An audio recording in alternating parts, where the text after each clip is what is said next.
Hey guys, I'm Bert with Dabbing with Washington Artists. The idea is simple. We have 6 dabs and 6 questions. So sit back, light your torches as we sit down and interview the artists that make Washington, Washington. Hey, I'm BHZ. You can find me on Facebook and other social media sites as /music by BHZ. And I also am part of a band or a group named Devil Boy, which you can find at Devil Boy Seattle. We have some music coming out here soon. Not my choice. Devil Boy will be releasing around June 1st. BHZ's Bare Singles will be releasing right around that same time, June 1st to June 7th. For today's series of dabs, we'll begin our smoke session with a Primus, a GMO, and a lemon berry, and we will round out the smoke session with a strawberry banana, a Cinderella's Dream, and a sour pineapple Skittles. Welcome to Dabbing with Washington Artists. Today we are rejoined by one of our previous guests, Brett Hulet. I'm sure I'm such a stoner that sometimes I'll fuck up somebody's name, but That was great. welcome back. Thank you for having me again. And we're glad to have you again. So you've done this before, so you know the general stake. So our first dab today is going to be a Primus. Ooh. And we've got we're starting with an indica today, and this is kind of like a diamondy sugar. A lot of pine to that. Wow. Primus is a hard-hitting indica-dominant strain known for its long-lasting high and sour taste. We found a gram of these sugar diamonds at a shop on Route 99 in Everett.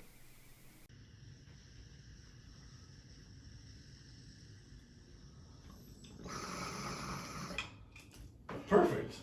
Ooh. Wow, that hits so nice. Right? Let's see here. So the first one we asked, and I know we've asked this of you before, but what role does cannabis play in your creative process? It is my catalyst. Okay. As we've talked about before, I can't really do much unless I actually have some of this in my system, whether it's THC or CBD. Unless I have that in the system, like I said, I can't do anything. As soon as I start hitting that, I get that nice relaxation and the nice doling of the pain. I can actually start focusing again, and that's when the creativity Absolutely. just flows on out. Since you've been here last, do you have any new favorite strains that you've discovered, or? I will say this: there's a flower grower called Evolve, who Okay. they also do one named a line called Pagoda, and they I'm are familiar with Pagoda. So if Pagoda's like Toyota, Evolve is like a Lexus. Okay. And they have this Sunset Sherbet that is just fucking amazing. That sounds really good. And if not that, then it would be the Western Cultured Spiked Punch. Those are fucking fantastic. Definitely familiar with Western culture. Western Cultured does bomb stuff, man. So you've released a series of new tracks. Has there been a particular cannabis influence on those new tracks? Yeah, Not Coming Home, which is kind of the one that people have been really getting into for the people I've shown it to. We definitely like that one. Yeah, that honestly probably wouldn't have happened unless I actually had weed with me. I wrote it while I was at my buddy's house. We were doing Pro Tools lessons basically with a producer who was running a training program. Okay. And I went downstairs having some pain attack, couldn't focus, went outside, smoked, came back inside. He had a piano sitting there, and I sat down and wrote Not Coming Home. So And we have some more questions about Not Coming Home a little bit later, so I Cool. don't want to get too far ahead of that one. But, All right, well, we'll cut it there. But yeah, I actually really dig that song. It's a really good one. I love the piano playing. I honestly think it's the best song I've ever written, to be honest. Oh man, I'm gonna have to. Okay, emotionally probably, but I really dug the the Devil Boy, Devil Boy one. Yeah, Devil Boy. The one I sent you yesterday? Yeah. Yeah, fuck. Oh my god. Yeah, that's a great And song. if that one's not released yet, just wait, people. It's fucking awesome. June 1st. June 1st. Just wait. Oh, yeah. Okay, so for our second dab, we have a GMO high terp sugar wax. GMO is an indica-dominant hybrid that's known for its intense body high and tendency to leave the smoker couch-locked, as well as its unique aroma of garlic and diesel. We picked up a gram of this live rosin at a shop on 88th Avenue in Linwood.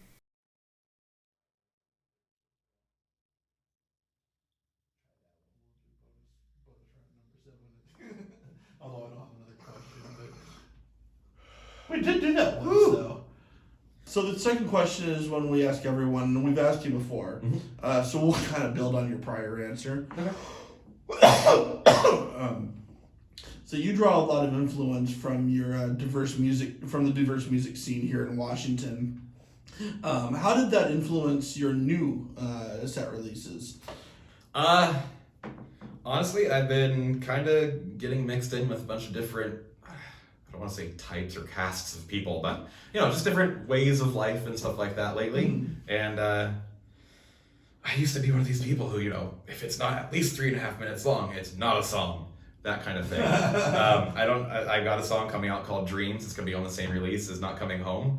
It's about 2 minutes, 30 seconds, 2:18. You can fit some power into 2 minutes. You really can. Yeah. And I honestly, like I said, up until I started meeting all these other people, I was like, no. If you're a musician, 3 minutes is not long enough. It's got to be at least 3:30. Yeah. And then I started getting, more people talking to me and showing me songs, and there was this one song by 21 Pilots. I don't remember what it's called, but my friend showed it to me, and I was like, oh shit, that's only like 2.5 minutes long. That's a fucking awesome song. Was it fairly local? I know that was a pretty short one. No, I don't remember. But it was off one of their earlier albums, and it had like I want to say a ukulele in it. Oh! Yeah. I think I know what you're talking about, actually. Yeah, and it's like 2 minutes and 38 seconds long, and it's one of the greatest songs I've heard in a long time. I'm like, okay. If you make a good song out of that, I think I can do it too. I really dig what they do, especially for 2 people. That's just fucking insane. It's such a big sound for 2 people, That's just nuts. And I hear they put on a fantastic live show too. Maybe when the concerts start coming around again. Cannot wait. But you've got to be excited to do some of your own, though, right? Yeah, I am. I have yet to actually do any kind of performing as a solo artist, and I cannot wait. You do actually create a lot of big sound for just one person too. I mean, speaking of that kind of, that's fucking awesome. We were listening. I was really digging the new stuff. I've been having lots of fun with this new stuff. The new things that people have been putting in my head, just from working at the Cushery, like the people who work there, the music that they've put me towards, I'm just like, shit, I've been doing things wrong this whole time. Right? And now that I'm doing things right, I'm getting a really good product out of it. So yeah. All right. So we're coming up on the halfway point here with some lemonberry terpto. Lemonberry is a well-balanced hybrid that is known for its sweet aroma of lemon and berries and cerebral high. We scored a gram of this terpto at a shop in Marysville.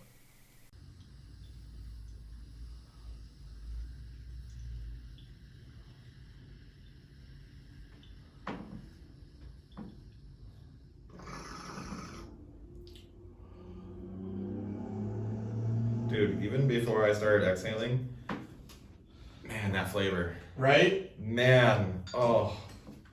It's got like a almost lemony kind of feel to it. Yeah. Or not feel, taste. So now that the lockdown restrictions are starting to lift, do you have any plans for live shows anytime soon? Yes and no.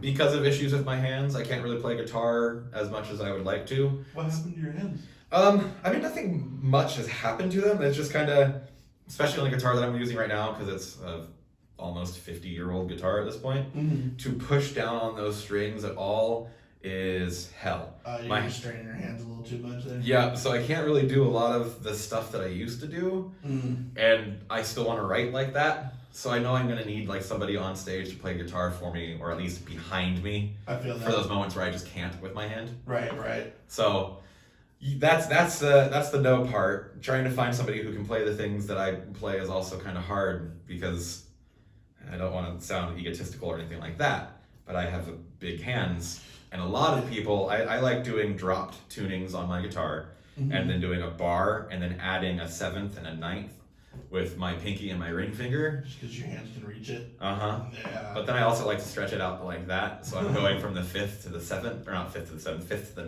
9th frets. And people other guitarists that I've played with, they don't like it. I imagine that's got to be kind of uncomfortable, especially if you have smaller hands. Yeah. But I mean, that's the sound that I love. I love having that like layered on notes kind of sound. Oh, yeah. And that whole full, the aspect of my music that you were talking about, that's where it comes from. I layer things on top of each other because to me. That sounds good. We have a little bit about that too. Yes. That's cool though. But like you said, that was part of the no. How about the yes? I mean, dude, the stage is where I actually come alive. That's where I am actually who I am, and I cannot wait to actually be able to get back up on stage and be who I am again. All right. So for our halfway spot here, we have we have a strawberry banana. Strawberry banana is a hybrid known for its rich aroma of sweet berries and its creeper effect. We found a gram of this crumble at a shop on Bothell Everett Highway in Bothell.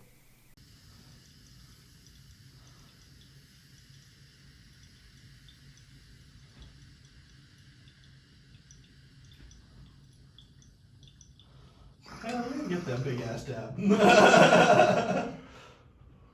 No, I feel like that's how like cannabis should be when you receive it though. When you're getting something new for the first time, there should be that ooh factor. Mm-hmm. There should be, totally. I remember it's just the feeling in the old days when your guy would come around and you'd have something particularly nice and you'd just be like, ooh, yeah. But now we have shops and we can do that with ooh. Dude, that's literally half my job. Your song "Not Coming Home" is a pretty emotional piece. Mm-hmm.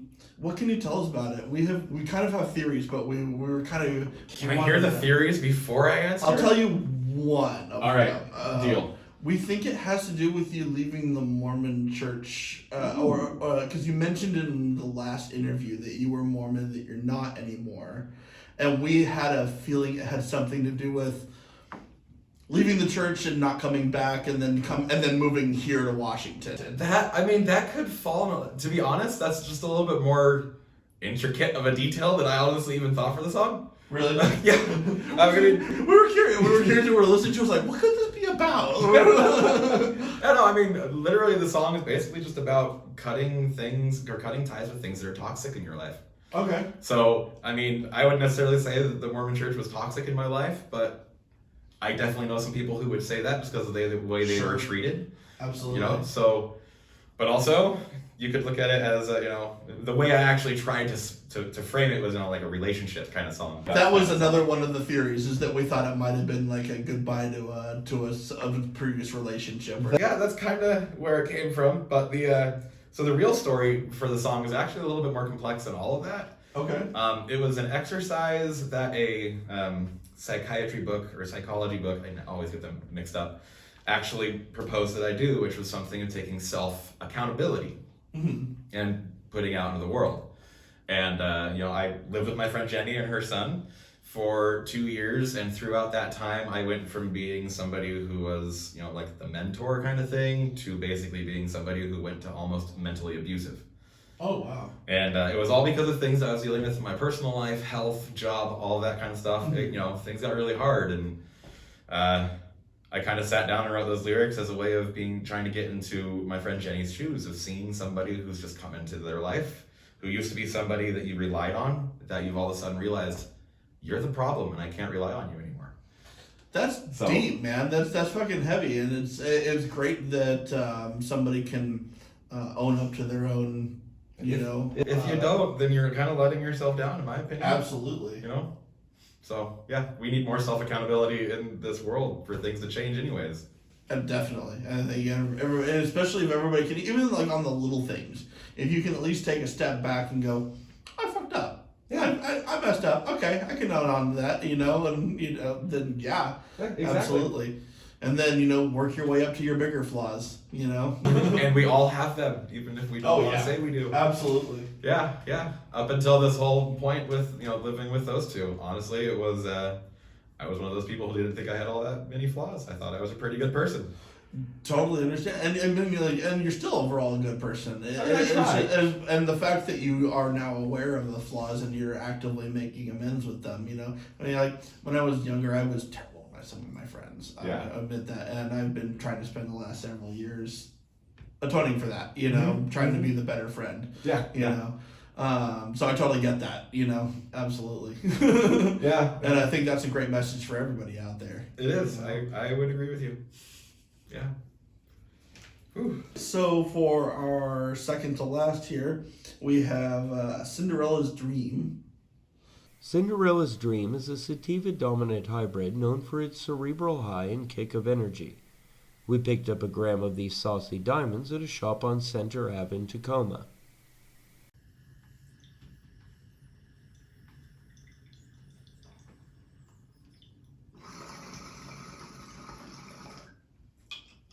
So you have a series of new singles that are just been released. How would you say you have grown or developed personally and as a musician since the prior releases? Well, one thing is I've, instead of going and telling stories like I was with the last EP, and honestly with all of the bands that I've been in, I'm actually getting more personal. That's cool. To be straightforward. I mean, whenever I was in a band, I've always been like the person who writes the music and brings it to the band, and then we turn it into whatever it is. Mm-hmm. That's just kind of been what I've done. So I've never really actually sat down and written for myself. And that's what I started doing now that I've got through the Sweet Rose, Devil, and Washaway, which were we're supposed to actually be for our old band, Yet to Be. Okay. But because we've split ways, and I was just like, I love the songs. I feel like other people really enjoyed them when they heard them. I got to put them out anyways. Okay. So that's really where it came from. And now I'm at the point where I'm like, this is me. I can actually just be me and write about what I need to write about. We were kind of curious too, and I'll tell you why in a second. But have you been doing vocal lessons or anything like that? Because we've been noticing that your range is getting, as opposed to some of the earlier stuff we had, stronger and wider. Man, you're killing some of those vocals, man. So Thank you very much. I appreciate that. I haven't really been doing any lessons or anything like that. It's really just been training your instrument, huh? Yeah, figuring out how my voice works. And Okay. Last time I was here with you guys, I let you know, it'd really only been about a year of experience that I had as a vocalist as opposed to just a singer. Yeah. And so being able to have just this time, I'm actually able to grow and continue figuring things out as I go. And one of the things that, especially in the Devil Boy song that's coming out here soon, Not My Choice, I do some falsetto stuff, which I've never ever even contemplated doing until it was like, oh, well, this song kind of just feels like it needs that like almost Queen-esque feel to it. Yeah.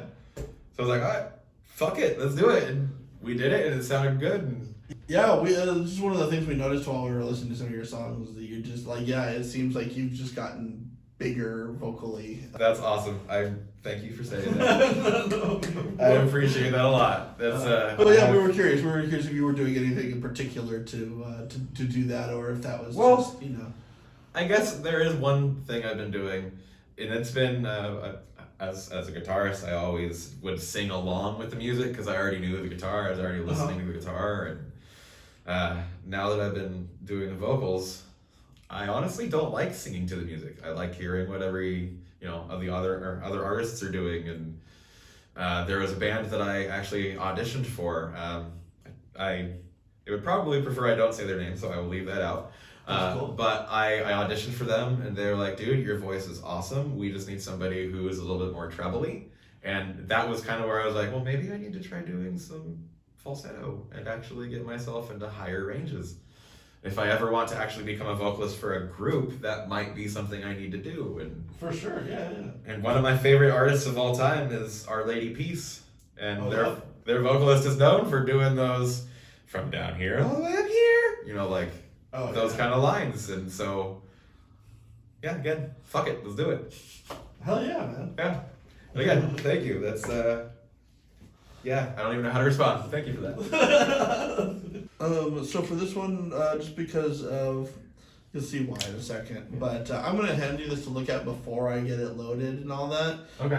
Because I am unfortunately it's very diamondy, and unfortunately I'm going to have to break this bad boy. So I wanted you to get a look at it first before we actually do that. So this is the pineapple sour Skittles. And here's the obligatory, ooh. Holy you can see why I have to crack that thing, because there's nothing else to...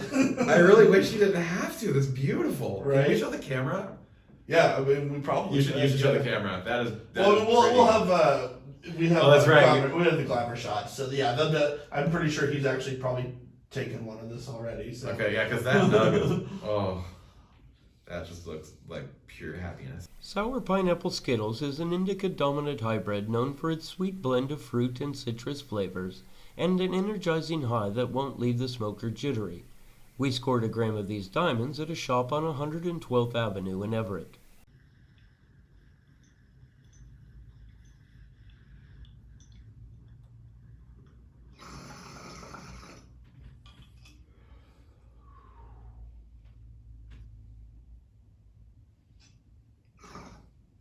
I had to go back for seconds. Yeah, that's why we have that one last. That's just such a great finisher. Oh, this man.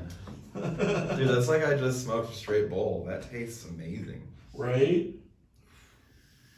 Anyway, so moving on to the last one for the day, your new solo, Devil Boy, not my choice, utilizes a synthesizer and additional track layering, which is a deviation from a lot of your other songs that are arranged around your vocals and piano playing. Were there any additional difficulties in the creation of a piece that requires more studio time, more technical layering? Well, to be all honesty, I had the easiest job of the thing.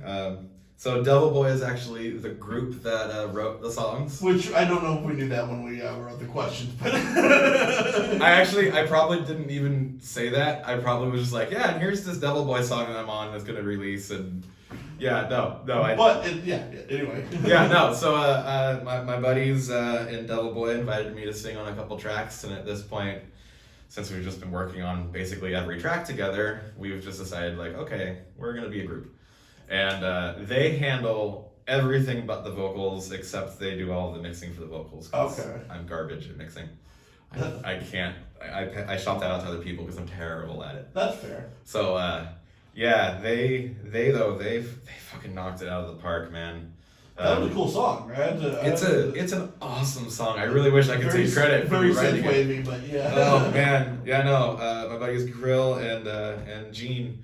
They're the head guys from Devil Boy.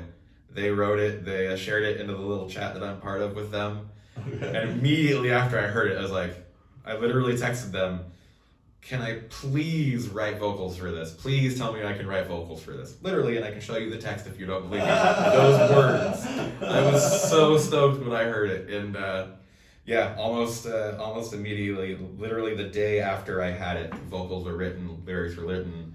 About 2 weeks later, we went and recorded it. So in that case, then, what was it like writing vocals for synthy music? I mean, like how does that differ from like what you're normally used to, like what you're? There's a lot more dynamic to it, so I can do a lot. Bit. Yeah, so I mean that's one of the things that's really hard to do with any kind of modern rock is there's not a lot of differencing or changing in the dynamics. It's all pretty straightforward, and so. The vocalist, if you try to do dynamics, you typically just end up falling into the mix further than your vocal should be.